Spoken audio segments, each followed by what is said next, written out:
boy. All right, man. Here we go. Salute to Knicks Nation on this Sunday afternoon matinee edition of KnicksFanTV Live, presented by Manscaped. And that's all the goodwill I have to say right now. Let me turn down the theme music. Today's one of those days. No theatrics. I'm getting straight to the point. The Knicks suffered another embarrassing loss today. 145 to 135 against a hot OKC Thunder team, give them credit, but 145 points given up in regulation, ladies and gentlemen. The embarrassing losses are starting to pile up. You have more and more questionable decision making by this coach. You have lackluster play, inconsistent play by a lot of players up and down. RJ gets benched, rightfully so. And I think the Thunder are still scoring at Madison Square Garden. The lights are off. It's dark in there, and they're still knocking down threes. They're still getting into the paint. They're still waltzing into the lane, scoring layups with the lights off. There was nothing out there that could help this Knicks team get a stop. They couldn't pray for a stop. Wide open threes. Uncontested layups. Extra effort plays. Shai Gilgeous-Alexander, everybody who the Knicks dream about, never coming here. 21 points in the third quarter. Filleted everybody. That is SGA. He's like that. One of the best scorers in the NBA right now. An absolute star. That's what star players do. Because even when the Knicks scored 46 points in the first quarter, a franchise record, I was not even impressed. I was not impressed, Al, because I said, you know what? This is a matinee game. It's early. It's the first quarter. Nice alley-oop to Jericho Sims. I loved it. It's entertaining. This team's going to wake up, and let's see what happens when they start to play basketball. And what happened was this team scored 43 points in the second quarter to get this thing back, 43 points in the third, and that's all they needed. 23 points in the fourth. It was all they needed. 145 points in regulation. Like I said, bro, the embarrassing losses are starting to mount up. And if this guy whose calling card is defense can't get his team to play defense, it's going to get late early for him. I'm telling you right now. It's going to get late early for him. Your thoughts? You can't hear it right now, you and all of Knicks Nation out there, but my cat is screaming. I don't know why. She was watching the game with me, sitting in this little tower right here. She is now running around the apartment screaming, and she must be screaming defense because we didn't play any of that today. Yeah. Dude, it was just an embarrassment. I mean, the downturn came once we pulled out the second unit in the second quarter, and the starters go back out there, and yet we leave Evan Fournier out there who just shocking decision by Tibbs where you know this team is young and is ready to go out there and move athletically, but yet we leave Fournier out there. And it wasn't just Fournier. It was the entire team. Yeah. But still, it's the decision-making of, as you said, this guy's calling card is defense. 145 points to an OKC team? CP, coming into this game, it's so funny. Looking at these statistics, team-wide, the Knicks were 28th in three-point percentage. OKC coming tonight, 29th, 31.5%. Tonight, they decide to say, you know what? We need to get our shooting back on track, and who else? Who better to do that than against the worst three-point shooting defense out there, the New York Knicks. They shot 54.8%, 17 for 31 from three.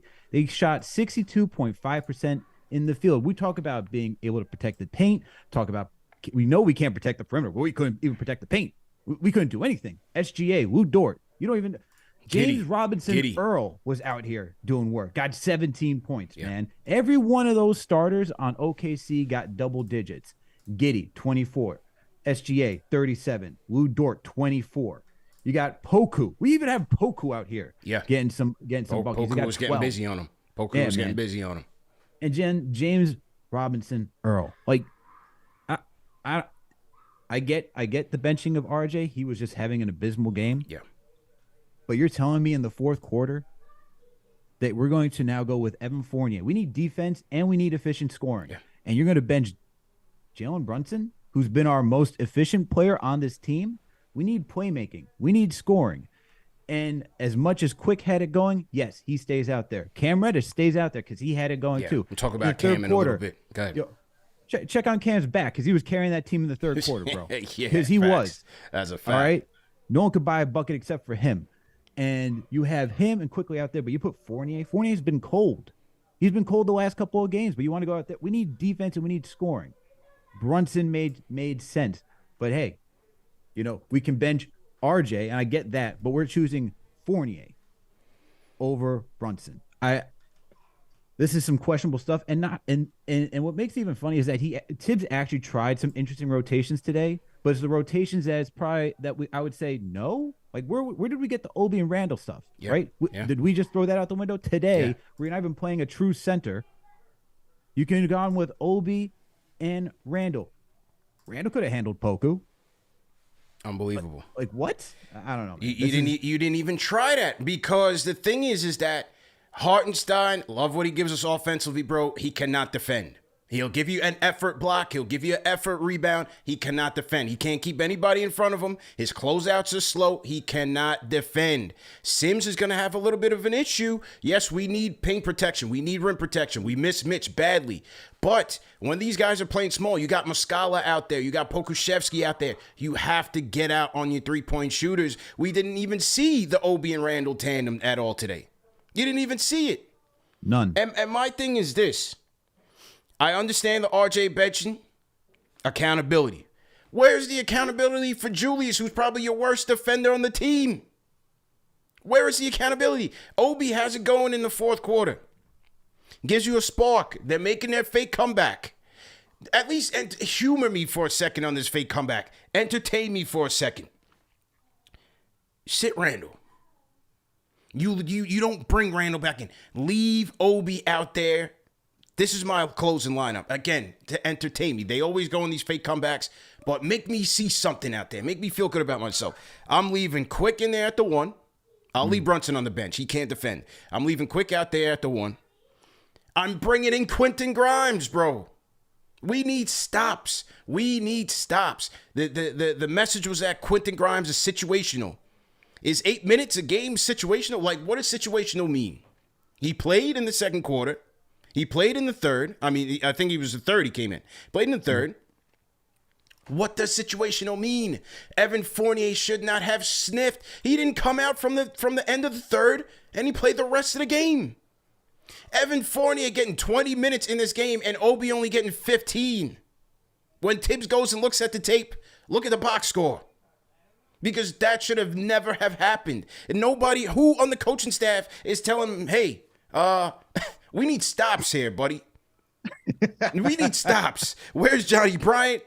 Where is Rick Brunson? Where's Andy Greer? Who is in his ear looking at the minutes management and the box score and the game flow, understanding that you are getting carved up? Get my situational defender in there. So I'm going with IQ. I'm going Cam. I'm going Grimes. I'm going Obi. And then at the 5, I'll try Sims, just to try to get some paint protection, resistance a little bit. But you got, because this is what I'm saying, bro. You had enough. IQ had it going today. Yeah. IQ had it going today. 24 points, 8 of 17 shooting. IQ had it going. 5 dimes for IQ. Mm-hmm. Cam, this was one of Cam. Cam has a good one once every 10 games, like I told you. Tonight was Cam. From beginning to end, he was great, and we'll get into that in a little bit at length. Those two could have been your engines to close this game out on both ends. Mm-hmm. Like I said, I understand no Brunson. I understand no RJ. Fournier should have not been anywhere near the court. He should have been at the end of the bench. We needed stops. They had 135 points, bro. They had more than enough offense. We needed stops. And on the other end, you had enough contributions from IQ and Cam to get you some guys that can create, that could get you dribble penetration and create from there. You find Obi for his threes on the perimeter. You find Grimes to get him some threes on the perimeter.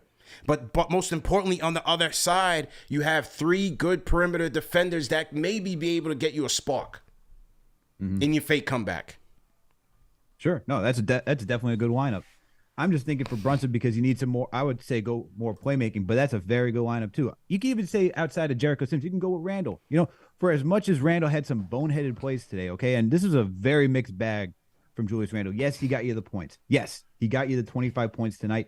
He was able to get to the line effectively and hit 8 of his 10 free throws, all right? Shot 50% from the field, 7 for 14, when 3 for 6 from 3, all right? I get that. But when you watch the defense, lack of defense out there, some playmaking, questionable playmaking. You're talking about in the third. You got to have the awareness in the third where Cam has it going, and you're doing well in transition, right? You're seeing it. You're seeing that spark in transition. Cam causes a turnover, steals the ball, pokes it from behind. Pause. And you see Randall. Good catch. Randall gets it, right? Starts working half court. You're going half court offense now. Cam's wide open on the wing. Yeah. In transition, could drove and finished. But no, we decided to go half court. He was missing some shots in the third quarter. Yeah. Randall was missing some shots. Questionable playmaking. There's another one where he had today where he decides to go try to split the double team, try to go down the lane where he could have gone baseline and then tries to pass it out. SGA gets the steal and converts. I think he goes and tries to push it in transition and converts. Yeah. You got to take care of the ball against this team as well. This OKC team, 3rd in the league in points off of turnovers, 2nd in steals, 3rd in blocks. Knicks finished with 13 turnovers. It wasn't that terrible, but they're very efficient in terms of converting your mistakes. And not only turnovers, but bad shots are also almost like a turnover in terms of this team having the ball handlers, having the athleticism to go out and get in transition, whether it's Shea or Giddey, who also had a great game. I mean, give credit, man. The talent on this Thunder team was shining bright. They're deep. They got a young team. This coach has been rotating his starting lineup, 9 different starting lineups already for the Thunder this year. Outside of Giddey, Shea Gilgeous-Alexander, and Dort, they've been rotating everybody in at the 4 and the 5, getting their young players, evaluating their young talent and getting them in there. And came in and beat the brakes off us offensively. Yeah, oh, my God. 145. They had over 100 points in the third quarter. I looked at that first quarter. I said, okay, all right, let's see what happens. Because it's just crazy, man. Man. Like I said, when the defensive coach can't get his team to play defense, you're in trouble. You're definitely in trouble, man. I don't get it, man. I really don't get it. I guess OKC is similar in the situation that we are. They're 6 and 7 out in the West. They're in the play-in situation currently right now in the standings, but they're not really a good 3-point shooting team. Yeah, they just there's some nights where I can understand where. There's some nights where I said I can understand where teams can get hot. You know, they get into rhythm offensively. Like some of these, what is it these trap games, right? But this isn't even a trap game. And we've seen this already where we've had teams just score at will. Like we saw against the Atlanta Hawks. We saw the Boston Celtics. Mm-hmm. Now we got OKC. This is where you're starting to question, where is that defensive, mindset? How do you figure it out? How do you adjust? Where's the in-game adjustments? Yeah.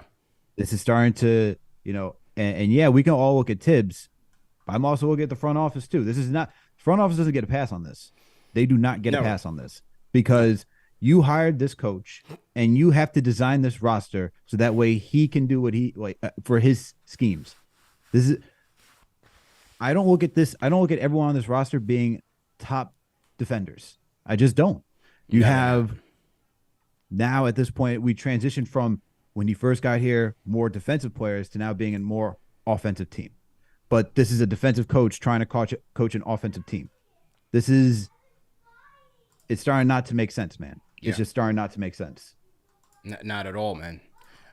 Salute to everybody in the chat. Once again, hit that thumbs up button for you boys. Knicks postgame live, KFTV postgame live, presented by Manscaped, CP and Alex on the ones and twos. Knicks get embarrassed once again, man. 145 to 135. I want to salute everybody in the chat for this matinee edition. I was looking forward to this matinee edition, man. You know, it's a nice day out here in New York. The Giants are playing right now. Giants are winning. I was hoping to get 2 W's. I feel good about myself, man. We got 1,300 people in the chat. I was hoping my friends from across the pond who's able to catch this game live and watch a post-game live would have put them in a good mood. But it's one of those nights. One of those nights, man. Everybody in the chat, throw an emoji in the chat. Let us know how you're feeling about this game. Let us know how you're feeling about this team right now. Throw an emoji in the chat right now. Let us know what's going on. Call us up with your thoughts on the game, 657-383-1509, or hit us up on the Knicks Fan TV Discord. Al, let's give Cam his flowers, man. Let's shift from the bad and the ugly to the good. Because, like I said earlier, Cam's good to give you 1 in every 10. You know, 1 in every 10, he'll give you an outstanding two-way game. But today, I thought from beginning to end, man, he was great. You know, 26 points for Cam, 5 assists. From you could tell from the first quarter, the way he was playing, he was going to have a good game because he was aggressive. He was moving without the ball. He wasn't even scoring that much in the first quarter, but he was moving without the ball. He was making plays. He was attacking the basket. Very aggressive from Cam. You got to be aggressive. Get your head in the game. Defensively, he gave him what he could. You needed him out there. Mm-hmm. And Tibbs, give him credit on that small point. He had him out there when we needed him. He had him out there. But overall from Cam, great job attacking the basket, knocked down a couple jumpers, getting guys involved, moving without the ball, very important. I thought his cuts were very good. An efficient night, 10 of 17 from the field, 2 of 5 from downtown, 3 rebounds, 2 assists, 4 steals, had a key block on Shai Gilgeous-Alexander when the Knicks were trying to make their run. Best game of the season by Cam. He was outstanding. Let's give Cam his flowers tonight, man. He was outstanding. Phenomenal game from Cam. He was putting on a clinic tonight, man. He was even making some crisp passes too, and just finding his teammates who were wide open to try and knock down some shots. Defensively, he was all over the place, whether it was getting blocks, chasing down blocks, whether it was jumping the passing lane, whether it was just anything you asked from him defensively, man. He was just doing it well. And then offensively, spectacular performance. He looks like he's getting more comfortable in this lineup, man, and you can see why having him out there is just so needed on this team. He gives you a dimension that this team does not have. But once again, it's can he please be consistent to do this on a night? I don't even need 20 plus points on a nightly basis from him. If you can give this lineup 10 to 15 points and still give the defense that you're giving and be efficient while doing it, that's just phenomenal. And I like that he was trying to go through some contact tonight, man, and get to the free throw line, because that hasn't really been Cam's game. But because even Clyde was talking about it, he tries to evade defenders and try to Euro step around them and try to have the nice finish. But sometimes it makes sense just to go straight up, going towards go straight up, draw the contact, get to the free throw line, go get some free points. And he's good enough where he can finish through contact and still get the and one. Yeah. And so if he can do that, then you're offering a lot more to this team, which struggles offensively. You know, so yeah, I like this performance tonight, man. He was great, man. Even to the point he's trying to hold Julius accountable. He's like, Julius, give that ball up, man. Yo, you saw the play that I talked about earlier. He was just like, yo, come on, man. Like I legit have a wide open lane to go get a layup. And yet you just want to bring it up, slow down the offense when we're not in a position to slow down the offense. Yeah. That's we're trying to get points, move, attack. Like the Knicks were successful when they were moving playing with pace today. And then you decide to slow it down? That just didn't make any sense. And it was early in the third quarter too. Yeah. It was early. You just can't make it up, man. Let's get to the phones, man. See what the people got to say. So to everybody in the chat, once again, hit that thumbs up button for you boys. Let's talk to Adrian from Connecticut. Adrian, what's going on? You guys hear me? Loud and clear. Let's go. CP, Alex, first of all, I just want to tell you guys have an amazing show. You guys get me through my days all the time. So just shout out to both of y'all. Everybody give these guys a like. But I'm going to keep it quick. Mm-hmm. Honestly, the reason we keep losing, like, we should be beating these teams, honestly, with the Nets too. So, like, honestly, we should just we need a star. Like, honestly, that's just what it is. We just don't have a star. Every single game you see, every single one of these teams that just are either tanking or they're just playing horribly, they're out of sorts. It always comes down to who's going to get that bucket and who's going to come out there and just tear up that stat sheet. It's just always some random. It's always a random on whatever team. Like, the Knicks just make some kid a star every single game. Can't make it up. It's just hard to watch sometimes where, you're sitting back on your heels, you're expecting the drives, but, it's a modern league. Everybody's shooting a three. I get, everybody, we become real predictable, man. We become real predictable. We're just driving all the time. We can't shoot. It's just, it's hard to watch, man. It's hard to watch. We need somebody who can just take that ball and just take us home. For real. Yeah, I hear you, man. But at the end of the day, my man, they scored 135 points tonight. Yeah, we scored 135 points, which is very impressive. But, like, at the end of the day, it came down to who was going to take us home, and SGA took them home.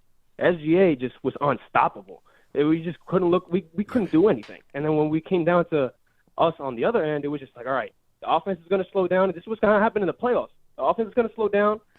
We're going to get to the point where we're just going to need to, like, go and get a bucket. We can't just throw it down to Julius. Yeah. He slows the whole game down, one, and then, nobody's there. Now nobody can do nothing on the Knicks. There's no guy you can just sit there and confidently be like, all right, he's going to take us home. We have no Melo no more. We have nobody like that no more. It's just hard to watch. I've been watching the Knicks. I'm 21. I'm mad young.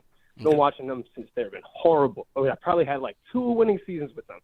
The 4-seed team, in 2020, I think 2021. Yeah. And then the team in 2013 with Melo and JR and all of them. Yeah, you're just getting We started, haven't won man. nothing since.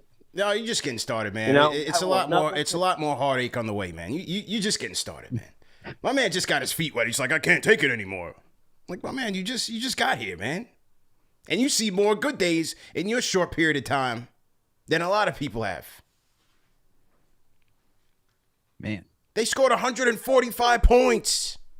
Yes, we need stars. Given. I say that all the time. We need stars, right? To be a true, serious team, contender, playoff threat, first round, get into the second round and above. You need a star. You need a star to close your games, all of that. Get you some points in isolation, all of that. They have it on OKC. Shai Gilgeous-Alexander is no random. One of the best scorers in the league, one of the most efficient scorers in the league. And embarrassed this team with 21 points in the third quarter. We scored more than enough to win this game. Plenty. 145 points in regulation is an indictment on your defense. It was disgusting. Now, again, give OKC credit. Their last 3 games, bro, they've scored over 130 points. They dropped 132 on the Bucks. They dropped over 130 in a win over the Raptors in their last game, and they just hung 145 on the Knicks. Their offense has been incredible. It's been incredible. But at some point. Yeah, you got to get some balls, man. You're at home. You're at home. And we're playing again. The next 10 games, my man, they're terrifying. All right? Yeah. I'm quite concerned for this team the next 10 games. We got the Jazz on Tuesday. You got the Nuggets on Wednesday. You got the Warriors on Friday. You got the Suns after that. Yeah, back to back. Warriors and Nuggets back to back. Yeah. No. Is it? Jazz and Nuggets are back. That's what I said. Oh, I said Warriors and okay. Yeah, I'm going to the Warriors game. Jazz and Nuggets back to back. That's terrifying. Absolutely terrifying. Terrifying. Hey, man. Oh, man. If I got to see this team get back on track, I'm going to see them get back on track against the champs. Go hard or go home. Bro, and then we got the next week, Thunder, Blazers, Grizzlies, Pistons. Could win that one. We're in Detroit. And then you got the Bucks. Then you got the Bucks. That's November. That is the Yeah. rest of November. Yeah. That is the rest of November. This It's is getting ugly, gruesome. man. This can get ugly real quick. It's getting ugly, bro. Giants just got an interception. Okay, I feel good about that. It's getting ugly, man. Real talk. So, gotta write the shit, man. To the Discord we go. Let's go to Mel27. Mel, what's good, man? Mel in Nebraska, what's good? Yo, what's good? Can you hear me? Yep, how you doing? Yeah, man. Yo, first off, it was a mission to watch this game because there's no team in Nebraska, so they black out any game we play, OKC, Timberwolves, or the Bulls. Oh, man. But as a true Knicks fan, I found a way to watch the game. Yeah. And I wish I didn't because Okay. this was crazy. Tibbs got to go, man. The defensive rotations is horrible. And remember from the last call, I said we should play Julius and OB at spurts. This was the game where we could have did that. Yeah. They didn't have a true five. The five was shooting the threes. Hartenstein was slow getting over to the rotations. Sims was slow getting. Sims had a good first half. He was catching the alleys, Yeah. getting the boards, but they started hitting more threes, and we got to go with Julius and Obi and keep those rotations, getting out to those three-point shooters. Because if we took away some of those threes and let them have twos, and we played the way we was playing on offense, it would have been a win. But they were just knocking down too many threes. Tibbs does not have the ear of the players anymore. You can see from when Rose conference, he was like, from when Rose was saying, "Oh, the communication has been lacking," and that's been your man for the past decade. If you ain't communicating with him, who are you communicating with? Yeah, don't sound so kosher, man. Something's I don't know. I think he's losing them. Yeah, that's exactly what's happening. We need another voice to. Yeah, that's what I got, man. This was a rough one. Nah, I hear you, man. Good call, Mel. I think you hit it all the points. You know, definitely a rough one. Shout out to Mel in the chat, man. I want to shout out some super chats have come in already. I'll shout out to my 2 cents. Says this team could realistically lose 10 of the next 12. Thoughts on how bad it has to get before wholesale change is made. Front office, Tibbs, trades, thoughts. Salute CP, Alex Mods, chat. Well, I think, as I've been saying from the preseason straight through, you're not going to survive too many of these embarrassing losses when they pile up. And these have been getting bad from the Boston game. OKC, the meltdown in Cleveland. I mean, the Cleveland game, it was a meltdown. Mm-hmm.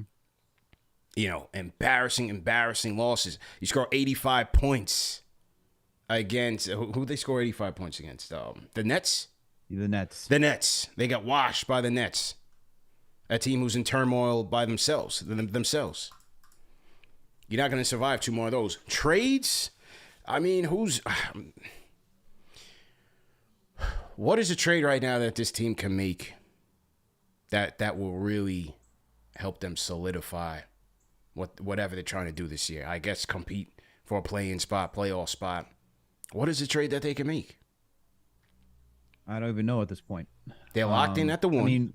I mean, we know Begley reported that teams are interested in Emmanuel quickly, but right. I don't know what. Obviously, we don't know who the teams are, and we don't know what the return would be. We don't know if that's picks. We don't know if that's a player. We don't know what type of compensation that is for the Knicks. So, as of right now, if the Knicks were to make trades, man, it's because they're not even close, man. They're not even close to making anything for a contention. I wouldn't want to see them to make that type of trade. The way right now, it's been so up and down. You know, it's not even a consistent team where these are close games. Right. 2 seasons ago, where we had Randall's best season, you could at least say, all right, these are close games. We're in it, right? But we're not. Some of these games we're just not even in. That's right. And if we're not going to be competitive on a night-to-night basis, why even make a move just to get a player in here to do what? Fight for a play-in spot? If that's the case, the trades that I see is more selling, and you're selling well if you're the Knicks, and you're just blowing it up. Which, look, if things go bad on these stretch of games, which it could go bad, all right. Like we're allowing 145 points to OKC, who's in a similar position as we're in as a play-in team, just in the Western Conference. If you start getting embarrassed and you're a defensive coach and your team's not showing up and they're looking checked out and they're out of it, I Man, I could see the team starting to you got to start looking at like doing a whole. You got to peel back everything and just go with the youth that you have, honestly, and then start looking for the future and start looking towards the draft. That's how you have to look at it. Yeah, I agree with you 100%. What do you guys think in the chat? Is there a trade you would like to make that you feel could make this team better or compete for a playing spot? Is there a trade that you feel like is out there for this team? To me, I don't necessarily see them doing that. Number one, you got a big draft coming up. If this team is going to continue to regress and go backwards, let it be. You got a good draft coming up. You got a number of draft picks, 5 first-round picks, or 4 or 5 first-round picks. Let that marinate and figure out how to get some top-end talent in here. You don't want to give up those picks at the trade deadline for something ridiculous, right? I saw somebody in the chat say Kelly Oubre. There's no way. We need smarter players. All right, Kelly Oubre got Jordan losing more hair, and he's bald. You know what I'm saying? We need smarter, more consistent two-way players. We don't need no more Kelly Oubres on here. We had enough of those in the history of this franchise. So the two people you're looking at, you're trying to get free Obi. You're trying to figure out Obi's situation. The Randall trade, I don't see it happening, and the Fournier trade, I don't see them getting anything significant. Maybe they do move him. Maybe he wants to change the scenery. They move him, and they get what, a second-round pick in return. All right, that's not gonna help you right now, but maybe it helps you in the offseason. Those are the only 2 moves. You're locked at the 1, you're locked at the 2, you're evaluating Cam, and you have young players at every other position. Yeah. I mean, for this draft, the Knicks they got 4 first-round picks. That's 4. From Detroit, Dallas, their own, and then Washington. As of right now, Washington is a top 6 team in the East. I don't know if that's sustainable for them. I would say no, in my opinion. But if they somehow do make the playoffs, then you're talking about being lucky and getting their draft pick this season. So you could have 3 in 2023. And I'd do that. I'd go in that direction, start getting more talent. Because this team we have some talent, but we need more talent, and we need more impactful talent. Impact. As Adrian from Connecticut was saying. I say stand pat. Let it be, man. Just let it marinate. If you want to make the coach move, make the coach move. I'm good with that. But everything else, roster-wise, just let that thing marinate. Play it through the draft. See where things are. And then go from there. Shout out to the other side. $10 super chat says, yo, man, I got love for RJ, but we got to be real. What are we doing with him? We see him as just another guy on an NBA roster or a future star. He's too inconsistent right now, and I don't like it. Yeah, RJ dropping a 30-piece on the Thunder, on the Pistons. Comes back against SGA with a lackluster performance in the matinee game. He wasn't good today. He got benched. Yeah, he was horrendous. Yeah. He was throwing up some junk. He had the blinders on, trying to attack the rim. No playmaking. It was just all around bad, and defensively, it was just even worse. I mean, he allowed SGA to get to the line consistently. He was falling for pump fakes left and right. So I get that. I just like this. I don't mind when you bench a player and hold them accountable. I just wish it would be done for everybody. I think there are players on the team who would like that. Yeah. We all know who it is. We all know who it is. If someone else dropped 30 points and then had a night like this, probably not getting benched. Yeah. And I think we all know who I'm talking about. Yeah. Absolutely, man. Shout out to the Rhyme Animal Chuck D, man. $50 super chat says, this league is any given quarter. Any minute off is an L coming. We have the players. This was the coach oxygen loss. A superstar will melt here, too. There's a reason we ain't had him. Easy to visit New York, hard to live. Easy to visit. New York is hard to live. Same thing happened in L.A. Time is up. To the phones we go with Dan from L.I. Dan, what's going on? What's good, guys? How you guys doing today? Good, man. Listen, fellas, you said it already. Like, Tibbs has lost the team. It's obvious. I mean, whether it was Atlanta at home, whether it was the Nets. I mean, they didn't even. I mean, they didn't even show up for that game. Mm-hmm. And then let me tell you something: the Pistons game was spotty too. Anybody else beats us Friday night. They had trouble. They had trouble closing them. That's what I'm saying. And then today. So here's the problem that the front office has, right? I think they get one more coach. Right? They get one more coach. Do they want to have to make that decision in the middle of the year? And if they go with an interim in the middle of the year, is Dolan going to say to them, we're going to an interim before the holiday season when I really rake in the money? We're really doing that? You know what I'm saying? Yeah. So they're like in a conundrum themselves because I don't know what they're going to do about a coach. I really don't. And I do think that Tibbs' act has worn thin, and I think it's worn thin because it's not getting results. And again, I'm not in the locker room, but I wouldn't be surprised if the rumors that you hear are true, that the younger cats think that there are, two different standards over there and that they're getting frustrated. And listen, let me tell you, you talked about RJ. He's had some nice games, but, he's been, he hasn't shot a high percentage this year. He seems to have come in with a different mindset this year as in the past, and in my opinion, it's more of a Randall mindset than anything else. I'm concerned, man. I just don't think he's sharing the ball. I don't know. I don't know what you guys think, but that's just where I'm at right now. I'm really concerned, though, and the whole season's been a concern for me just because of the lack of effort. So. Yeah, I hear you, man. Because effort a lot of times hangs on the coach, and with RJ, like you said, he's not affecting winning consistently. I don't really ever expect him to be the most efficient and consistent shooter. Although his past few games, he's been on an uptick.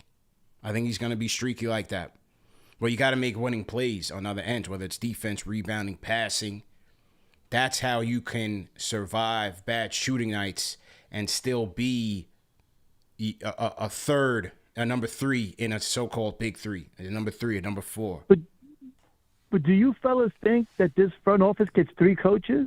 No. Or they get no two chance. like everybody else? What do you think? No. They'll get two. And while they are on that two, there'll still be pressure to improve this team. They're not going to get three coaches. They don't get the benefit of the doubt. That's what I'm saying. They're new. That's what I'm saying. So then what do they do? So they're going to write, you think they write an interim from like Thanksgiving to the end? You think that's I mean, that can't be what they sold Dolan in August. You know what I'm saying? Yeah. Anyway, listen, fellas, thanks for taking the call, man. I think that front office got some problems. They better stuff. I think, they got to figure some stuff out fast. Guys, have a great day. Listen, I've been saying since last trade deadline that pressure's on for Leon and these guys. Mm-hmm. That was even before Brunson got here. The Brunson pickup was nice. Yeah, I mean, I questioned him at the end of the last season. I was more concerned, as I talked about, when you start hearing about what the trades were for Donovan Mitchell and all that type of stuff. But I look at this front office, and do they get three head coaches? No, it would be two head coaches, but they could get three if they did make that change right now or make it sooner. If they did fire Tibbs and go with Johnny Bryant and get a look to see what Johnny Bryant could do, he would write out the season, but then you would have an opportunity to make that your last coaching decision next year. So if they wanted to see what Johnny Bryant is capable of doing, you'd want to make that decision sooner rather than later. But you got to spot it, and I think you can start spotting as everyone's seeing that. Does Tibbs really have control of this locker room? Yeah. And to be fair, like, look, he's been making trades, he's trying to adjust the lineups. Okay, he's trying to figure out that way. But at the end of the day, your players have to buy into what you're trying to preach, and if they're not buying in, then you're not going to last here as a coach. So if I'm the Knicks, if you're the front office, you got to be thinking, do we go with Johnny Bryant right now? And I know it's before holiday season, but it's not the first time. We did it for Fizdale. This wouldn't be the first time. Yeah, you had Fizdale, who got fired much earlier in the season, and you rode it out with Mike Miller. And look, you started to see what Mike Miller could do. Could he be that type of coach? The Nets have done it too with Vaughn. They did it twice now, right? So I think you could, as the Knicks, go that direction if you wanted to, and get within a short time 3 head coaches if you really wanted. You get to see what Bryant wants, and then if he's not the guy, you move on to the next one. I don't think they would do that with him after naming him the associate head coach. You know, I don't think they just give it to him outright. Yeah, I don't think they would put him in like a lame duck status like they did Mike Miller. Like when Mike Miller took over, they had success in the interim. They played much better than under Fizdale, but you weren't confident that they were going to bring him back. They were going to look for a name, and that turned out to be Tibbs. Well, with Johnny Bryant, and with Johnny Bryant being with that CAA tree, that CAA family, and being a young upstart coach in waiting, I think they would lean that way. The concern in my head is that if you give him that head coaching position next year and he flames out because if it's the same roster or whatnot, then you have to start for him. You may damage his career, right, as a head coach. True. So you have to think about that. These are and if you even want to go in a different coaching direction, right? Is he going to be on this roster anyway? So if you fire Tibbs and if you're ultimately going to go with Johnny Bryant, I'd say you could save yourself even more saying, well, you know, it was halfway through the season. It wasn't fair for him. This isn't the roster that he probably want to go with. And then you could say, let me adjust it for him in the offseason. If you really wanted to give him that shot as a head coach, you can try to peel it back. And however you want to design this roster, if you give him a younger roster and say, look, this is another, we thought we could do something with Tibbs. We had that one magical season. We gave it 3 tries. Didn't work. I think for the front office, you can actually build yourself 2 more years if you do it that way. Because if you go and say you move Randall, say you move Fournier, and it's the rest of the young roster, and you go through the draft, it's like, well, I need another year with these guys who we just drafted in my system to actually get acclimated, and then you can give Bryant that other year. Otherwise, if you're going into next year, I guess you could still do the same thing, but you already start to accelerate that process by getting a look to see what he can do right now and getting even more prepared for the following season. Yeah, that's fair. Definitely a fair point. What do you guys think in the chat, man? If you were to make a coaching move, who's your pick? I saw somebody throwing Mark Jackson's name in the ring. So the Jackson Hive is still alive. It's still alive. It has not gone anywhere, man. They are not giving up on their hopes of getting Jackson in there, man. So let's see what happens. I'm loading some people up on the Discord right now. Hang tight. So to everybody in the chat, once again, hit that thumbs up button for you boys. Let's go to, let me hear from my guy, Book from Queens. Book, what's going on? Hey, man. Yo, you said something in a rant a while, not too long ago, and it was one of the most beautiful statements I've ever heard from a Knicks fan. You said, you guys can turn this off during the dark days. You was hot, CP. You was hot. I know you probably remember this. You said, I have to be here every day. And you said something that was pretty close to the Sundays when we lose to Oklahoma City, I have to be there. I'm paraphrasing, but that's basically what you said. And that's where we are right now.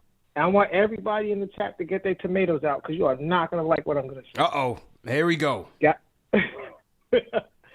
Tibbs is not perfect, but he is not the problem. He has good things and he has bad things. The bottom line is this front office has done some really great stuff. We are not where we were before. We have a lot of draft picks, so everybody knows all that good stuff. But they have made some crucial mistakes. Passing on Halliburton was a crucial mistake. Word on the street is they poisoned the well with the Donovan Mitchell thing by showing up to that Mavericks game when they played the Jazz. Yeah, that was stupid. That was a crucial mistake. And obviously, if this team had Tyrese Halliburton and Donovan Mitchell, it'd be a very, very different situation. So we're paying for those mistakes. I said before, you don't make big mistakes like that, especially in the draft, without paying for it. We can make one smart decision right now. Guys, and again, get some tomatoes ready. We are not doing anything good this season. There is basically no chance because this roster is performing very close to their ceiling right now, which is slightly above 500 teams. They right now are slightly below 500 as of today. Yeah. Slightly above 500 is the best case scenario. We have to get Julius Randle off of this team. And I don't even hate Julius, but we have a starter, and his name is Obi Toppin. And he's just being held back by Julius Randle. And when we get Julius and Fournier off the team, we're going to get worse. We're going to be a below 500 team. And that is going to be good because we are going into one of the most talent deep drafts ever. And this whole trying to get to the 8th seed so we can get our face pounded in by Milwaukee or whoever else is there, we need to abort that plan, put on our helmets, and start driving the tank.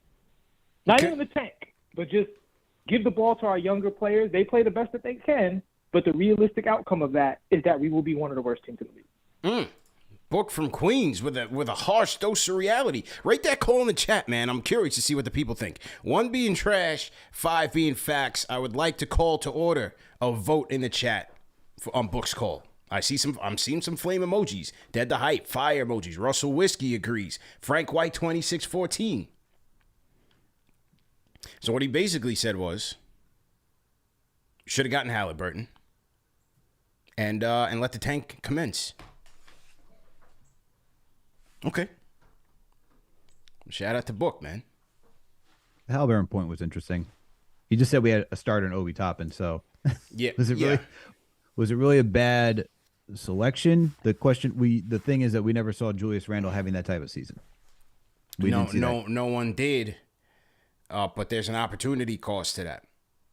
And this is what we are left with now is sporadic minutes buried behind Julius. And a coach who, up until the 3rd year of this roster being put together, was reluctant and didn't have the innovative mindset to play them in meaningful minutes, to play your best players, to figure out how to make it work. So, again, I don't see them trading Julius anytime soon, ladies and gentlemen, unless this thing just completely goes off the rails. I don't see them trading Julius. I don't see them making a move for Julius this trade deadline. His contract just kicked in, 4 years, and we talked about it on the Begley show. I was on the putback with Ian Begley earlier this weekend, and we talked about the fact that any team that's going to be looking to trade for Julius has to be comfortable with who he is, the player who they believe they're getting. What are they getting from him? Can he help them accomplish their goals? Is he worth whatever package it will take to get? And are you willing to commit to him for 4 years? Because the last year in the deal is a player option. So this is why I don't think the Knicks have ever been reluctant to trade him or averse to trading him. I don't think they ever have. I think they've always been open to it.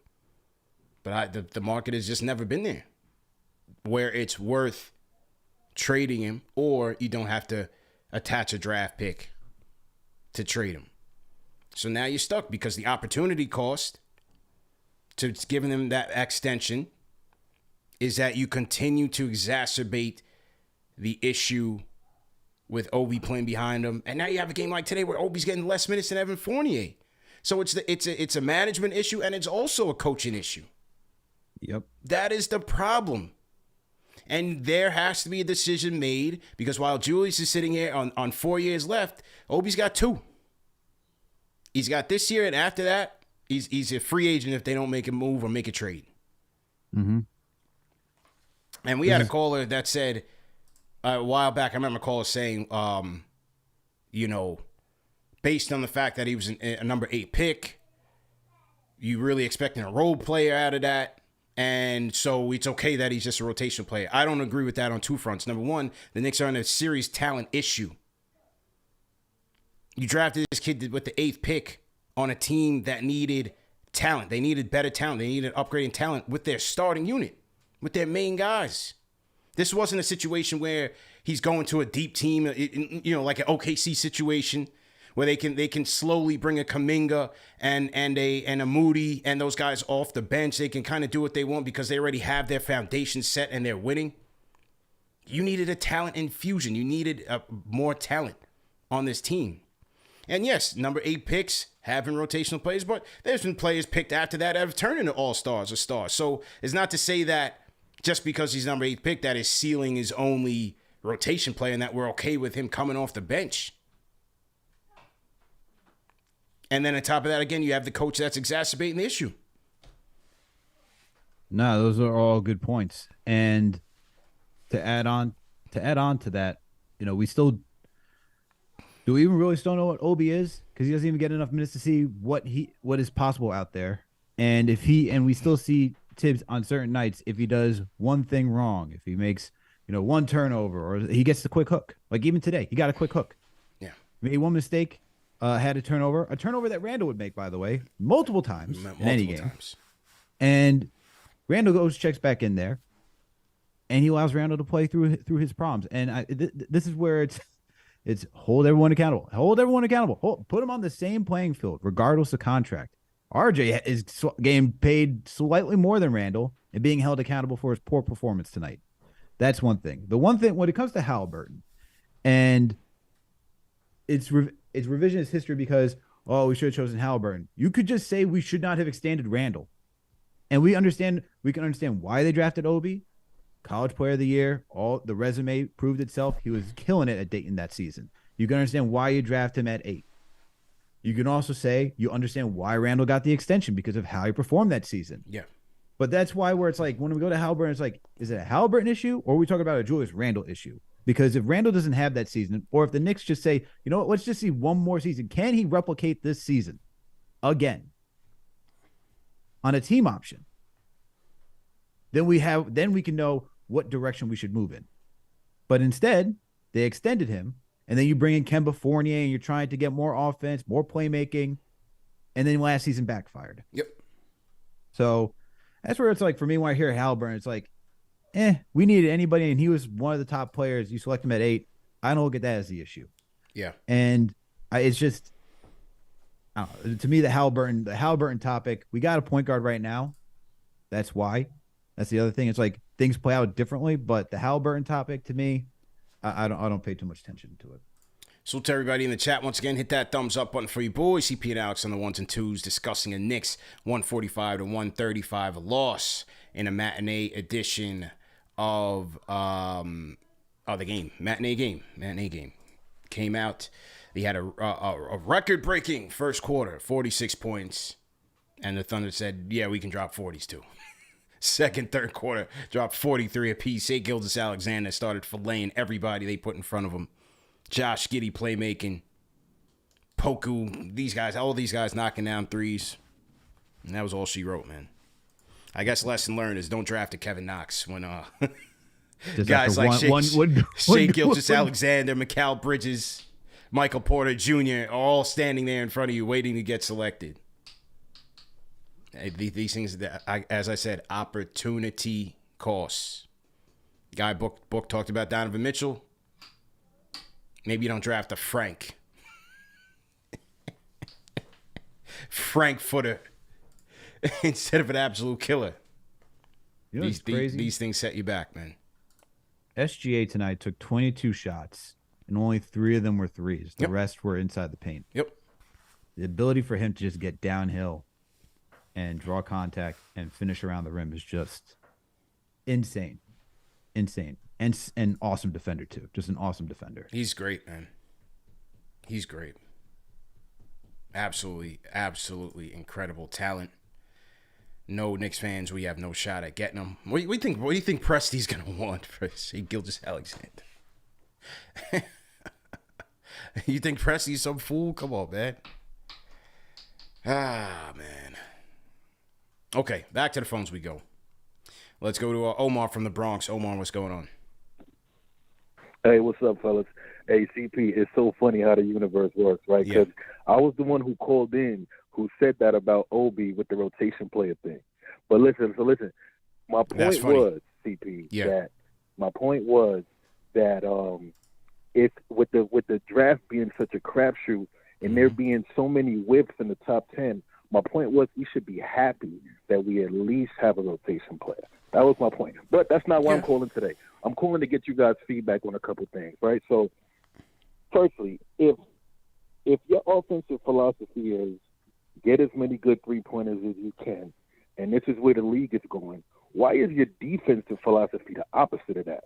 which is protect the paint and scramble to the three. Like, that makes no sense to me.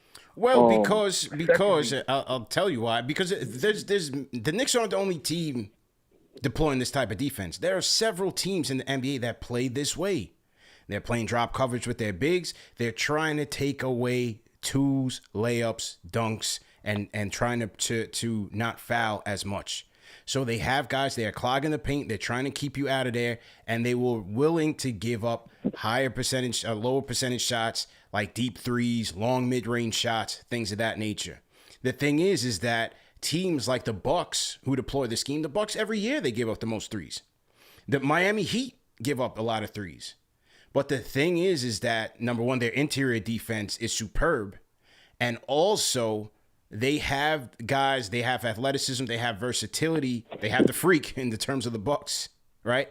That can get out and chase guys off of the line or make those proper reads to run out to the three-point line and make it harder for you to knock down those shots. Okay, that makes sense. Let me ask you this, though, because I don't really watch any other teams. Is it normal for you to be in a defensive scramble and rotation every single play? Is that how the other teams play, too? Well, those other teams also keep their guys in front of them. Having a Drew Holiday out there makes a difference. Perimeter. Once things break down in the perimeter, man, now you're playing scramble ball. And if your communication ain't tight, if your effort and awareness ain't tight, you're going to get bludgeoned like they did today. Got you. And then just one more thing, y'all. I don't know if y'all seeing it or if it's just me. It feels like we have to play with 100% effort every single play. Yeah. And I feel like the teams that are playing us, they pick and choose when they want to play hard. Like, you could be up 20, you could be up 15, and they decide to turn it on. Is that a talent thing, or is that just normal NBA ebb and flow? Right. Repeat that question again. I said it feels like with the Knicks, every single possession, offensive, defensive, we got to play with 100% effort. Yeah. And I feel like the teams that we're playing, they seem to just turn it on whenever they choose to. Like, I don't feel like they try hard for the whole game. But that's a talent thing. When you have stars, and appreciate the call. When you have stars, you don't need perfect games from everybody. When you don't have stars, you can't afford to have low energy. You can't afford to slip off on defense. You can't afford to not hustle, because those are the intangibles that help win you games. Well, when you have stars like a Shai Gilgeous-Alexander, who, when he's ready to, turn it on and turn up the Jets on you and drop 21 points in the third quarter, that's all she wrote. And now you're exerting double the amount of energy to get stops and then to come back offensively. It's a tall order, man. It's a tall order, Al. This team just needs to play consistently on a night-to-night basis like they did 2 years ago. Play solid defense, share the rock offensively, and just play with high IQ. I mean, that's what they need to do. It's easier said than done, but for the Knicks, for them to be successful and to make the play-in and try to stay competitive and not lose games like this, yeah, that's what you're gonna need from them on a night-to-night basis. Absolutely, man. Shout out to Juanon, $10 super chat says, heard Randall's lawyers served RJ's team with copyright papers after seeing RJ turn the ball over on a spin move, then complain to the refs like he got fouled. I did see that one, man. That one was in the first quarter, I believe, and RJ just had nowhere to go. Does a horrific spin move, just throws the ball up. Yep. And then looking for the refs to bail him out. I said, RJ, we don't need that, man. We don't need that. Better decisions, man. You gotta make better decisions, man. That's why I got benched, man. Yeah. Because he was making poor decisions constantly tonight. Just right out of the gate, it was just he did not look ready to play tonight. And we've seen him have games like this. We've seen Tibbs do this in the past. I think it was 2 seasons ago where we saw against Miami, he just benched him. But there's some nights players aren't going to have it. You hope for RJ usually bounces back, but tonight was just bad, man. Abysmal. Bad on all accounts. Absolutely abysmal, man. Let's take a look at this game by the numbers, man, and just red hot shooting by the OKC Thunder. 62% shooting from the field, 17 of 31 from downtown, man. The Thunder shoot 50%, over 50% from beyond the arc, man. Just an incredible shooting night for these guys. They were fairly even along the rebounding and turnover front, but the shooting was the difference. The 3-point shooting was the major difference in this game. And some other stats to look at. As I said, rebounding, things were pretty even. 25 assists for the Knicks. Knicks had enough offense with 135 points. The Knicks had 13 steals in this game. 2 blocks. Only 13 turnovers led to 16 OKC points. OKC had 19 turnovers leading to 21 Knicks points. Fast break points, both teams at 14. Points in the paint. This was not a defensive game whatsoever. 74 points in the paint for the Knicks. 66 points in the paint for the Thunder, man. And, for me, when I look at that number, to me, that's the Mitch effect, especially for us. That's the Mitch effect because, like I said, Hartenstein can't defend anybody, and Sims doesn't have that same impact that Mitch does. So it's tough. It's a tough trade-off. Yeah, and we saw, Mitch, there was a report on Mitch today. I think Tim said he wasn't sure if he was reevaluated. I think he was questionable at this point. So hopefully that means Mitch is coming back soon because we need that paint protection and even his perimeter protection, man, because his ability to switch on pick and rolls, he's able to guard the perimeter. He has that ability to drop quickly with the roller and still protect the paint. And we're losing that right now. That's where you see guys are able to attack the Knicks on the interior without Mitch. And you hope Sims could do that. We know Hartenstein, it's not really his thing, but 66 points tonight by OKC, that's something you can't have. 66 points in the paint, man. Just absolutely red hot. Red hot. The question is, what are we going to do about the perimeter defense? That's the bigger thing, because you can't allow a team that stinks at shooting 3-pointers to get hot to go 54.8. Like that's wild. Go in the zone. Tibbs. Don't let your ego get in the way, Tibbs. Go in the zone if we need to. Damn it. Do something different. Don't let your ego get you out of here that fast, man. Go in the zone. See what we do here. Hey, they see it every day themselves. They see it a lot. Yeah. I mean, we even saw Toronto when they played the Warriors in the finals a couple years back, went to the box and won. Yeah. This comes back to in-game adjustments, switching up based on your opponents. Now tonight you could say, all right, we shouldn't have to worry about OKC because they're not a good 3-point shooting team.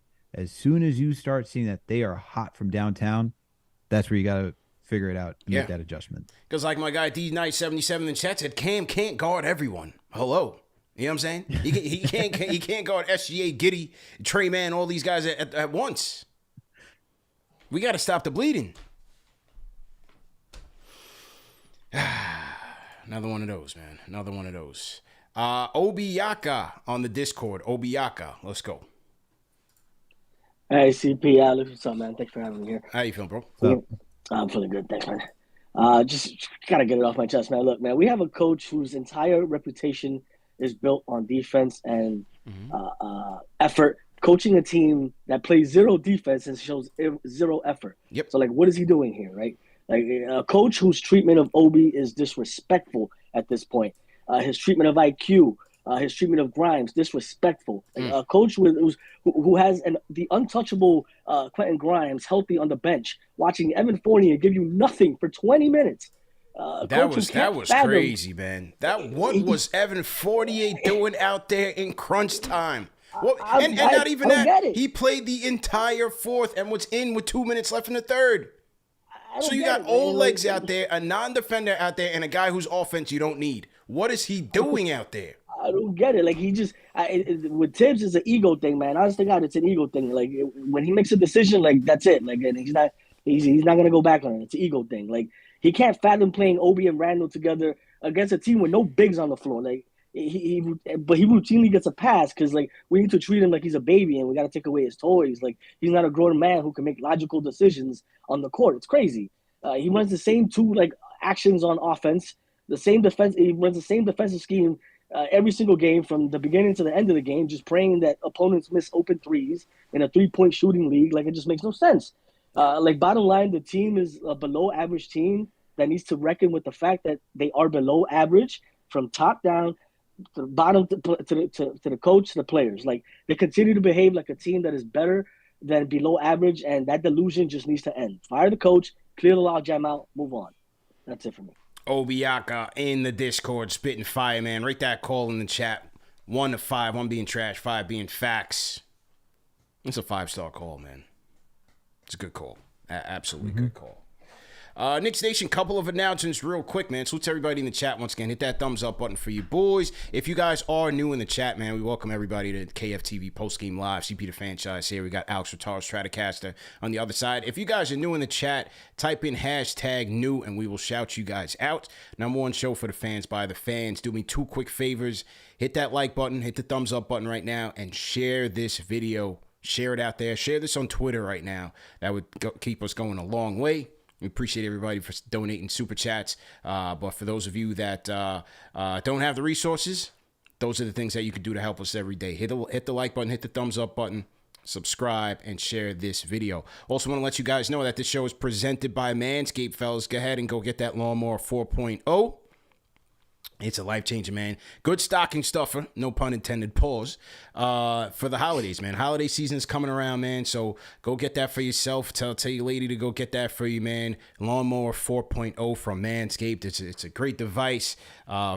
Great battery life. It's got an LED light, man, so you guys can do it in the dark, whatever you're into. Skin safe technology, fellas, very important. Obviously, you don't, it's very sensitive down there, so you want to be careful when you're using it. But these are pretty good when it comes to that. So keeping your joints safe, skin safe technology, water resistant. You could do it in the shower as well. Like I said, whatever you're into, man, to just get into it. And you can go to manscaped.com, enter promo code KFTV, and get 20% off.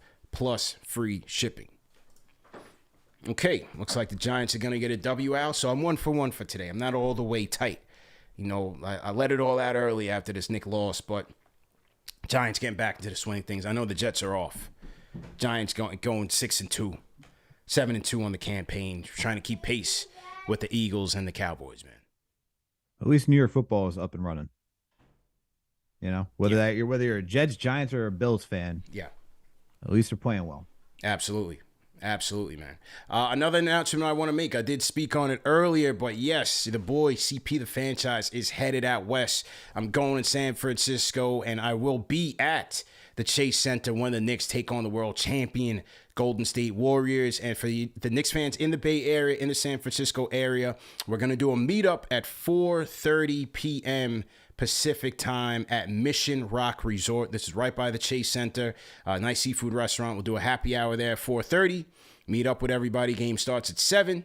And so meet up with me. My guy Jay Cal will be in the building. We got a host of others that'll be joining us. So make sure for all my Knicks fans out there in the Bay Area, or any Knicks fans that are planning to travel out there, San Fran Bay Area, we will be there. Meet us at Mission Rock Resort on Friday, November 18th. At 4:30 p.m. Pacific time. Okay, let's take a couple more.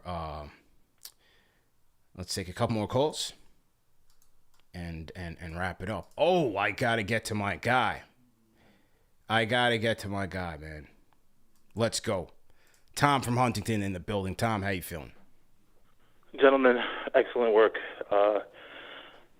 Shout out to everybody that watched this defensive atrocity. Mm-hmm. I don't even know. I don't have words, man. Thank God for alcohol. Thank God for the Giants. I don't think we have the personnel to fix this. I don't know where they're going to go with this. People need to stop bringing up Halliburton, because if we had drafted Halliburton, we probably would have played him behind Moutier or something. But anyway, have fun on your road trip. Rapid Fire King, you know me, I keep it quick over here. Shout out to Manscaped, everyone in the chat. I don't even know what to say anymore. I really, the next 2 weeks are going to get ugly. I don't think there's a possibility of us winning more than maybe 2 games. Maybe I don't even know what games we're winning. Yeah. We can't stay in front of anybody. We switch everything. Everyone has an open shot. We could probably hit some open shots. The 3 of us, me, you, and Alex. Just spread them out in the corner. Boom. Just somebody beat one guy off the dribble. They'll double him. We'll have a free shot. So, yeah, like I said, man, thank God for the Giants. And, shout out to everybody. Rapid fire. You guys have a wonderful Sunday. I'm going to have a couple of alcoholic drinks and no doubt. And wish I was a different fan for one day. Take care, guys. All right, man. Tom from Huntington. Please drink responsibly. That's our guy, though. All right, let's go through these, man. We got a lot. Rapid fire, man. Obi from Westchester. Interesting call. Obi, what's going on? What's up? What's going on? Can you guys hear me? Yep, loud and clear. How you doing? All right, doing well. All right, so a couple of things. Keep it quick. I just want us to all reset as a fan base. Okay, we need to manage our expectations. Vegas had us 38.5 wins coming into the season. Today, with Grimes not playing, who's Tibbs' guy, a starter, with Mitch missing time, we are literally outpacing our Vegas odds. We're on pace for 41-41. I think we need to think about that. Yeah, some of these losses are ugly, but I just feel like we can't let go of the rope. This is what the team was going to be going in. Mm-hmm. They're exceeding expectations. And, off season, they got rid of a lot of vets. Fournier, before he got benched, was playing the second lowest minutes in his career. Mm-hmm. Derrick Rose, I know you guys said, what's going on in the first couple of games. Tibbs was not playing him, giving other guys minutes. I get the Obi and Randall thing. That's terrible. We're going to figure that out over time. But at the same time, it's a business.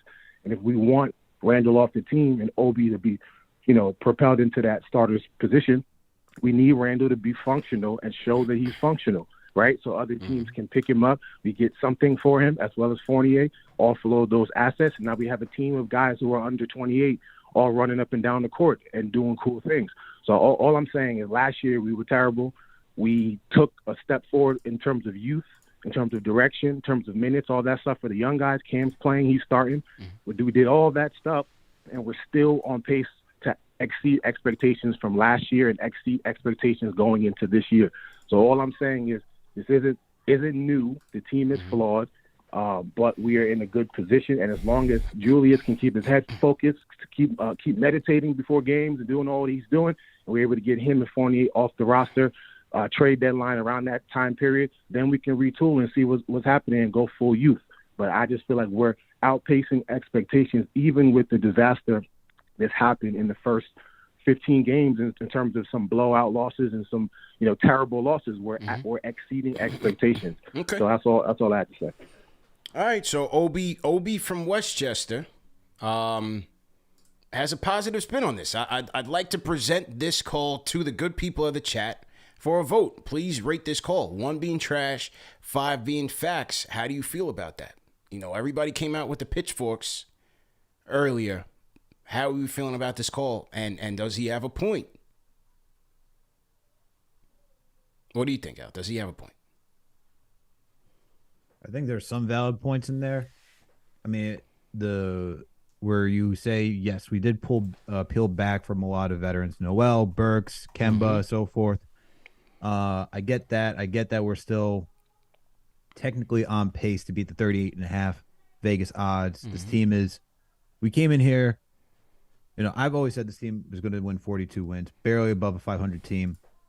And sure, they're doing that right now. But it's how do you compete night in and night out at this point? Yeah. Does your coach have the ears of the players? Is it all a good fit moving forward?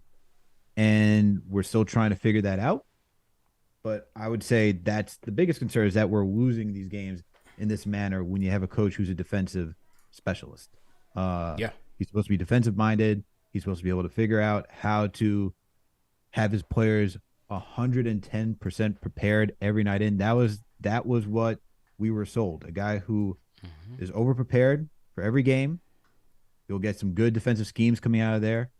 But so far through the Celtics, the Hawks, and this game, we've seen poor defense.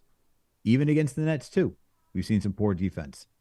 And we've struggled to defeat a Philadelphia 76ers team without Harden and Embiid. And those things are concerning. Yeah. So, yeah, we are still on pace, but you want to see at least some competitive life out of this team on a nightly basis. And that is where I would say, we're not fully there yet. Maybe they could. Now, maybe this team does get it and gel and they figure it all out. Maybe you need a little bit more time.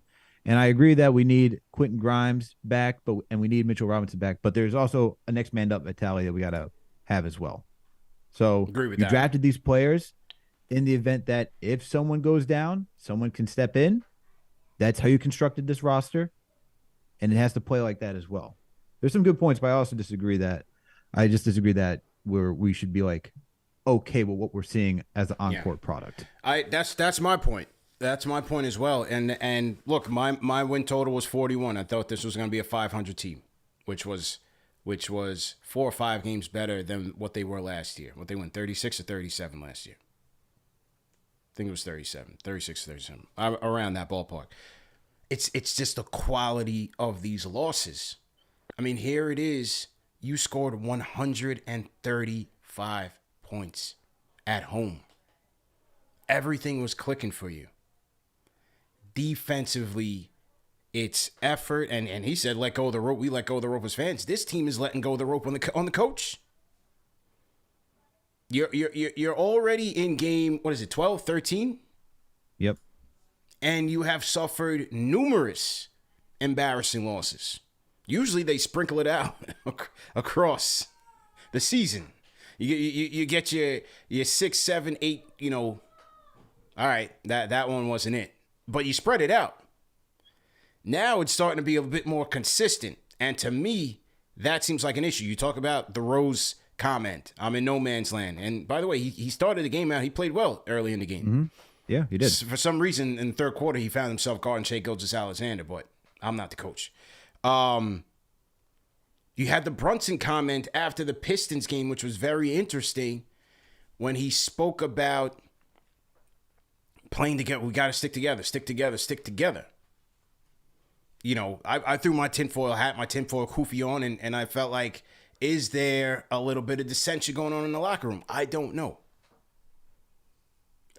but it's a little bit concerning just on the fact that their effort has not been consistent, and the defense is just bad. It's bad because you've had defenses with Randall in it and Fournier in it. Last year they finished 11th in the league.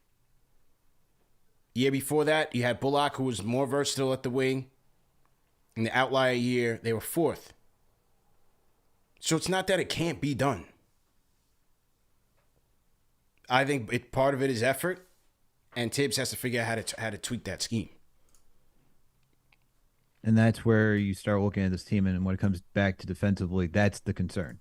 That's been the concern. And how many times have you had to cut the theatrics so far? 3? A couple, man. I usually like to start my show off, get the theme music, even in a loss. I'll break down the game. I'll get my game story. But sometimes I just get so disgusted, and it's already been 3 where we got to cut the music and get straight to it.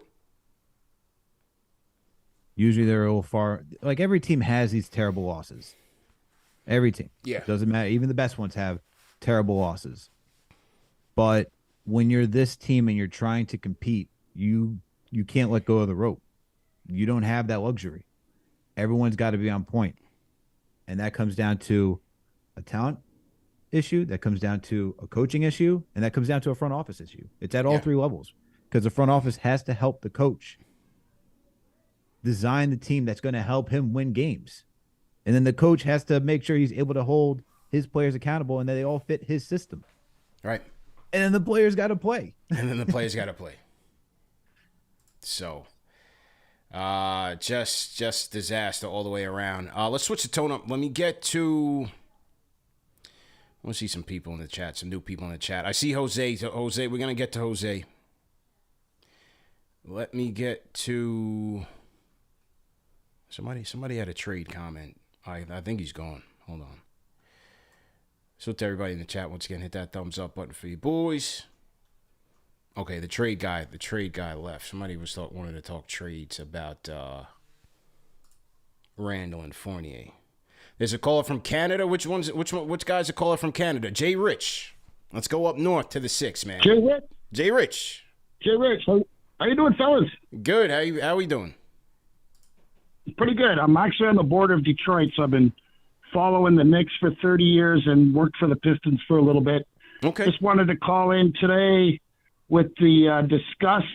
And I also want to mention something that I noticed. So I've been around basketball teams quite a bit, some pretty high-level teams here in the Pistons in the 90s, and some Hall of Famers. And there's little nuances you can see with teams when it comes down to whether or not they're doing the right thing. So I kind of have this stream going on here, so I don't get NBA TV, and it's kind of like closed circuit.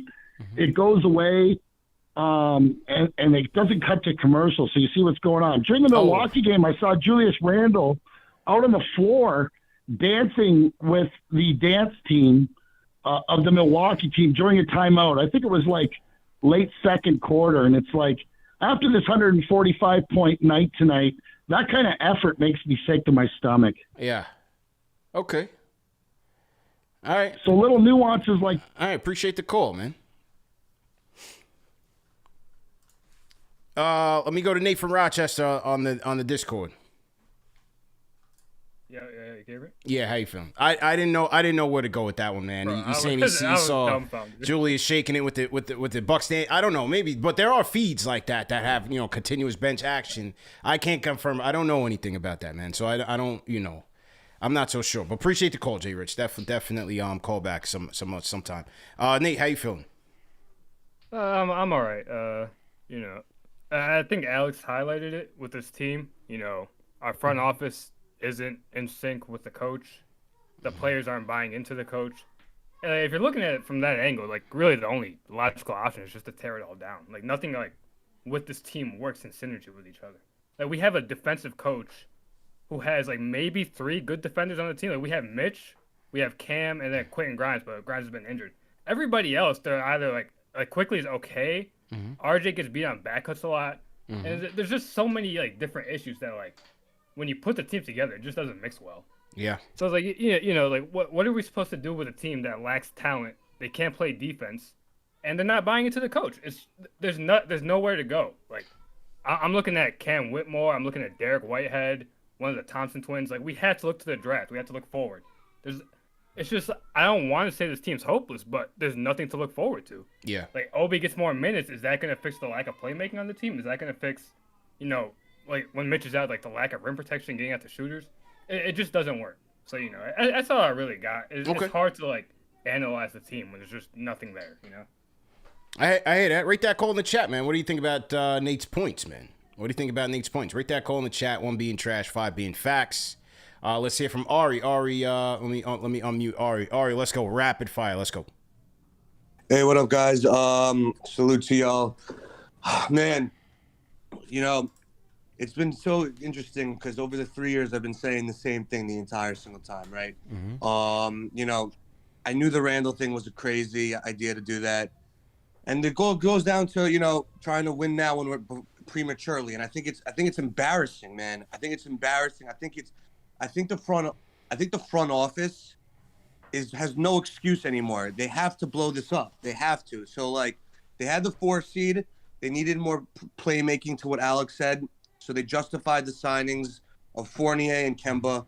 Okay, it didn't. They played. It didn't work, right? But then Derrick Rose was injured, so the front office was like, you know what? This team's still ready to win. Julius Randle just needs a point guard. Let's go out and get him a point guard. Now they got him a point guard, all right, and it still doesn't work, all right? And I understand where you're coming from, like, let it marinate, right? Like, worst comes to worst, if they suck, like, we'll get a good draft pick. I understand where you're coming from, but Julius Randle needs to get traded. He needs to get traded at this deadline. It doesn't matter what it's for. It doesn't matter what you have to attach to it. He needs to get traded, not only because of Obi Toppin needs more minutes, but it's the only hope for RJ Barrett to actually develop into a real player, because I don't know if RJ Barrett's just not doesn't have the star potential, or because he's the third option playing with Randall, who clogs up the elbow every single play, preventing him to get his scoring lanes. I don't know if that's hindering him. You know, if you get rid of Randall, you get 20 extra shots for Cam, RJ, and Obi. And then if it doesn't work, you still get a good draft pick, and at least you clear him off the books. He needs to go, man. And the front office has no excuse at this point. You got a point guard. It doesn't work anymore, right? You need to make up for your mistakes, man. We still have 7 picks. We have all our draft picks. All we have to do is clear the books and embrace the development. And the only reason why they don't embrace the development is because of stupid fans who are casuals who just want to be entertained, all right? It's those fans that enable the front office to act in their own self-interest, right? How embarrassing, all right? They're going to put out a mid-product right now and try to lie to the fan base that we're ready to win now, trying to lie to the fan base. The fan base not that stupid, Leon. We know what's going on, all right? We got to blow it up, CP. I'm out. Appreciate the call, man. It's Ari takes out the flamethrower. Rate that call in the chat, man. I'm seeing a lot of 5s. Is that the call of the night? Is that the call of the night, man? What do you guys think? Ari spitting facts right now. And, you know, I hate to I like to sprinkle in some positives when we can and with these callers, man, but everybody wants to talk about the same thing. So, let's hear from Steve in the BX. Steve, how you feeling, man? What's up, CP? What's up, Alex? A day one since 100 subscribers, man. Keep doing your thing, brother. I'm about to be the caller tonight, man. Okay. 'Cause first of all, destroy Evan Fournier, please. I want Evan Fournier destroyed. I agree with the call from earlier. It's time to tank, man. We dropped the ball on landing a superstar. Say what you want, but stars win games, bro. We need a star. We got good ancillary pieces, but we need a star, bro. Our biggest mistake was not that we didn't land Donovan Mitchell, but is that we passed up on Murray. He was traded for a bag of chips. He was perfect for us, CP. Give up any and everything for SGA. If not, trade Randall, trade Rose, trade Evan to the Lakers. Bring in Russ. Cut him, let him play, do whatever you want, but get that money for the end of the season, man. We could blame Thibs all we want, but the bottom line is there's a lack of superstar talent on this team, and we're going to be a bottom-feeding team all season. Bro, I need you to have a new catchphrase. We need a star. Thank you, fellas. I'm out. That last line, that's the one that he felt like was going to get him the call of the night. You know what I'm saying? Yep. That was a goal, man. Shout out to Steve from the BX. What do you guys think about that call? Is that a call of the night candidate? Rate that call in the chat 1 to 5. I would have to see. I want to get like a Bobby Marks on the show. I would have to see what the cap implications are if you're able, like, let's say you were able to bring in Brody here and cut him. I'm not sure that frees you up all of his money entirely on your cap. Like, you don't just get 46 million, you know, whatever it is that he's making, 40 plus in cap space. I would have to see how that works with cap holds and so on and so forth. You know, when you're trading guys away, I don't think it's a 1-to-1 situation when you're trading for the guy and then waiving him. I don't think all of that money just comes off the books. I still think, I don't think it's a clear cut free up in that regard, but I'll bring a capologist on here to straighten that whole thing out.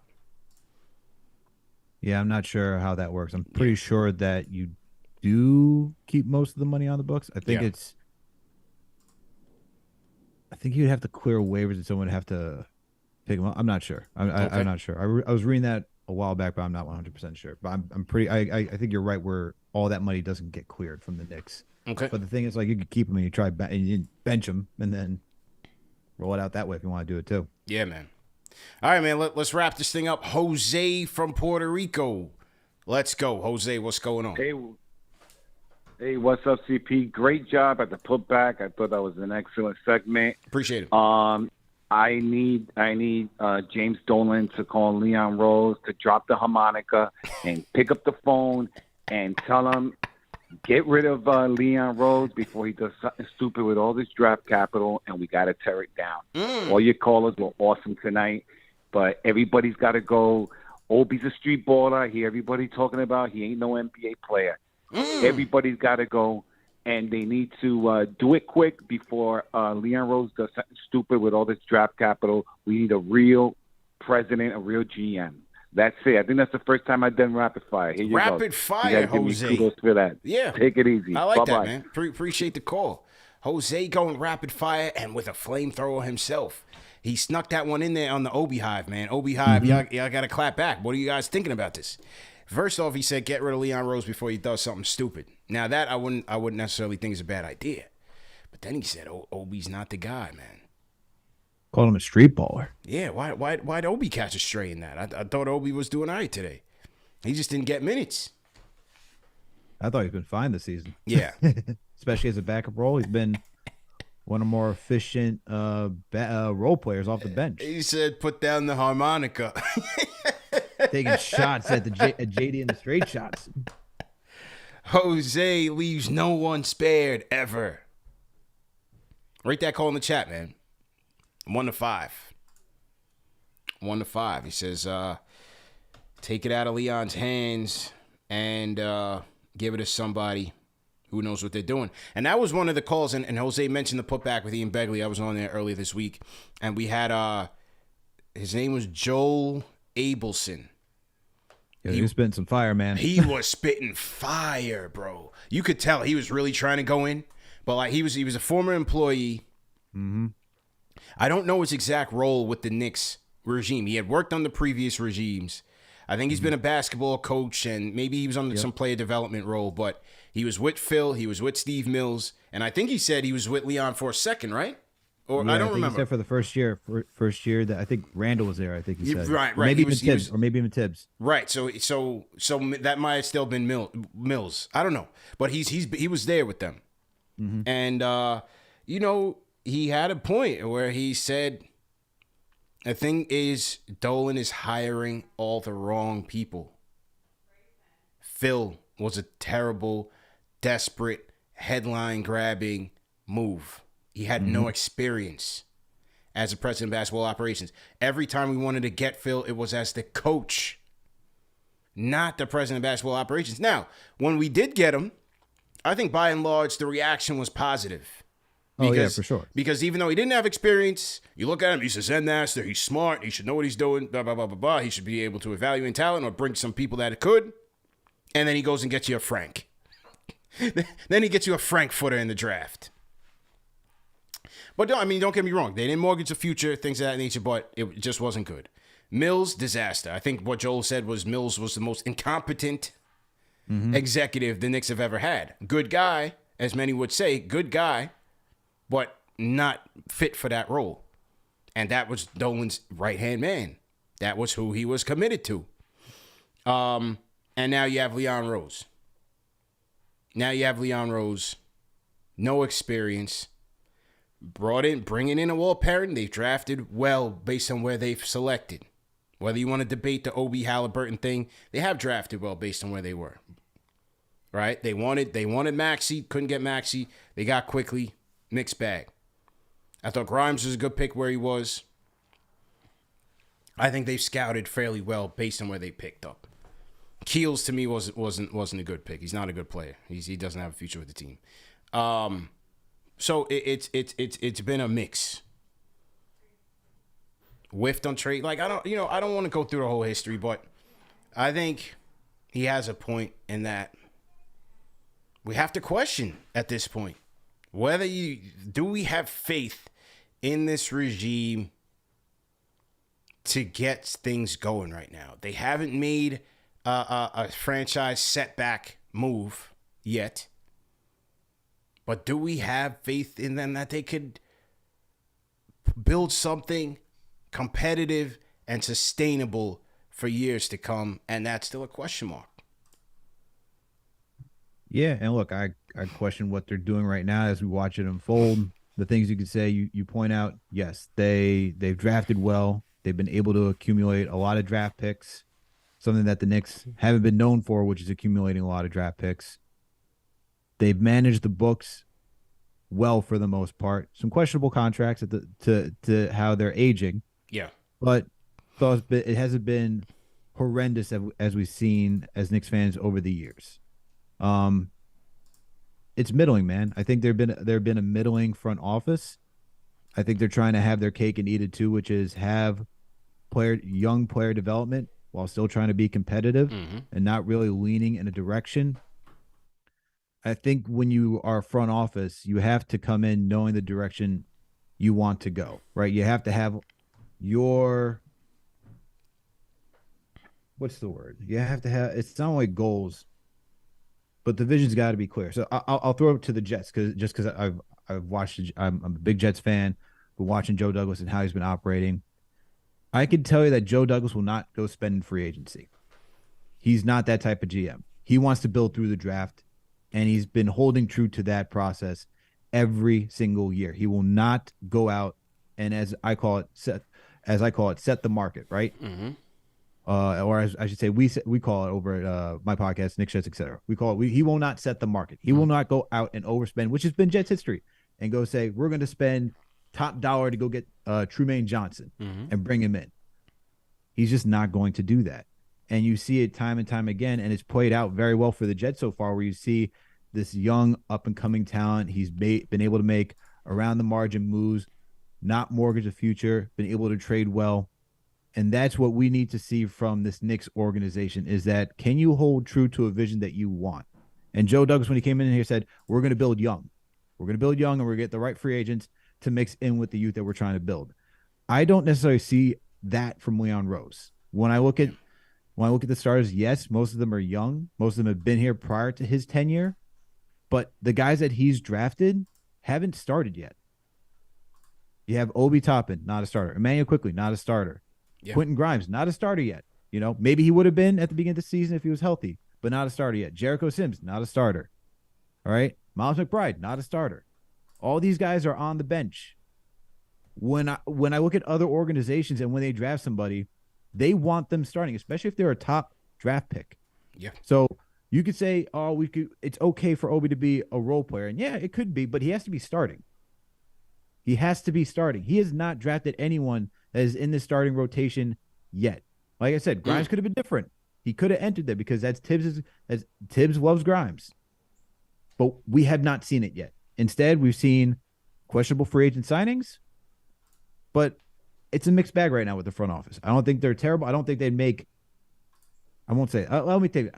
As of right now, I don't think they go out there and do something crazy where they mortgage the entire future. We haven't seen anything that would indicate they would go that direction. But there hasn't been anything yet, as we've all talked about in the show, where what's that move? Because they're going to have that defining move if they have the opportunity. Yeah. What's that trade? What is it? That's what we got to see.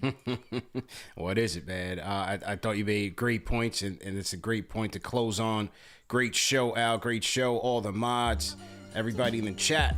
Terrible game, but a great show nonetheless, man. Number one show for the fans, by the fans, for a reason. Let me go ahead and shout out to the super chats, man. Shout out to the Rhyme Animal Chuck D again. $10 super chat says, I say it again, there's reasons why New York basketball teams don't have stars and why the super gets knocked off. Show receipts on the Nets, the Knicks the past 40 years. Kid Ewing won, must develop a culture. Troy Davis says, if I'm any other team, I'm only interested in Obi, Cam, Grimes, and Brunson, but everyone else, I have no interest in their talent and their contract. Della Music 50 says the question is, can another coach do better with this group? I say yes. Troy Davis again says Tibbs' offense is trash, but if he is known as a defensive coach and we haven't been able to stop anyone, how can we keep him? I also regret re-signing RJ. Dell Music $55 super chat says, outcoached, outplayed, and unprepared. Every loss is the same. If he can't adjust mid-game, we are done. Shout out to E-Man Recommends $5 super chat. Ara Rawad sent a 36. This is United Arab Emirates Dirham. So he's in the UAE and sends a super chat. Dirham says, is it fair to say Cam has better ceiling than RJ, better handles, better shooting, and at least on par defense and are more athletic? Yeah, if he was ever able to put it together day in and day out, sure. I think you could say that. Junior Karoma says, the worst Knicks defense I've ever seen. Have fun in the Bay CP. I'll be at the Giants-Lions game next week. He also says, defense is as bad as I've ever seen. Okay. Appreciate that. Jordan Bailey says we can't stand pat at the trade deadline. At the very least, we have to get rid of Fournier to free up more playing time. Let Cam cook. You don't necessarily have to do that. You just have to play Grimes or play other people. But yeah, I think a Fournier change of scenery would be nice. Juan, shout out to Juan, says if this front office didn't sour the relationship, Lowry marketing would be a great fit to get. Jazz are looking to sell. Yeah, don't look for Danny Ainge to help you anytime soon, bro. That's never happening. Jub says bring back Jeff Van Gundy. Marko Stojanovic says we don't have basketball IQ. Not even MJ reincarnated could save us. Mediocre players hunting stats, shoe deals, and commercials. No time for defense. Shout out to Jordan Bailey. Says seems like Tibbs has changed the offensive gameplay this game. Everyone seemed to make more of an effort to get the ball in Cam's hands. More about damn time. Sale NYC says Cam just showed us he got game. We need more plays for him. Period. Killer Cam. King Matthews says OG from the Raptors, Josh Richardson and Josh Hart. Tibbs still run the same offense and runs no zone. Yeah, but all those guys, Josh Richardson now, whatever. Josh Hart, he's good. He's playing well for the Blazers, man. Blazers ain't giving that up. They're trying to make Dame happy, man. You're not getting Josh Hart. Blood of the Panda says, remember when you said you didn't want a super chat begging for Obi minutes this season? Other side, $10 super chat says, yo, I got love for RJ. What are we doing? I got that one already. Aaron Vasquez says Leon has a max amount of moves to make like 5 every season. Tibbs is out there every night making bad moves. It's time for him to go. Lens Alfred says natural selection is tank time. Shahid, Canadian $10 super chat says, I'm really hoping this is a turning point for Cam. We need someone unexpected to step up with Fournier's regression. Grimes gets healthy, Cam steps up, and IQ figures out we will be okay. Season is early. Lens Alfred, $5 super chat. Paul Quick says they put Cam in action to start the game. Buzzer Beater says the ship is sinking. Cynthia says we don't need Tibbs. He has lost the team. Jumbo DeGarner says also no Obi and Randall together against a team with no center. What happened to that? He also says not that Deuce and Grimes would have won us the game, but dang, why not play our better defensive players when we're getting killed? What's Evan doing? And my 2 cents is this team could realistically lose 10 of the next 12. Oh, I got that one. Okay. All right, ladies and gentlemen, so that is that for the show. Great job. We'll see you guys tomorrow for Knicks Weekly. Remember, go to manscaped.com, promo code KFTV for 20% off plus free shipping. Also, remember that these shows are available in audio podcast format, all the major podcast platforms. So definitely give us a listen and leave us a review if you're an Apple Podcast listener, Spotify as well, man. So, Al, great show. We out of here, man. See you guys tomorrow. Peace.